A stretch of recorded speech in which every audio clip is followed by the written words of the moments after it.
সময় বাপ দাদার ধর্মের মধ্যে সুন কালিমাইরা মরছে। ভাতিজারে এই জন্য আমি পড়তে পারি না। আল্লাহর নবী বলেন, চাচা গো জোরে পড়তে হবে না,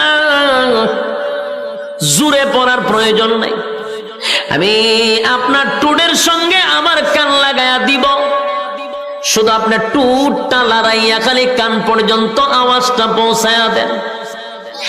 একবার শুধু কালেমার আওয়াজটা টুট লড়াইয়া আমাকে বুঝায়া দেন। ওয়াদা দিলাম, ওয়াদা দিলাম, কিয়ামতের কঠিন ময়দানে আপনার চাচাকে ছাড়া আমি নবী জান্নাতে যাব না। কত বড় কপাল! আবু তালেবের কত বড় কপাল ছিল!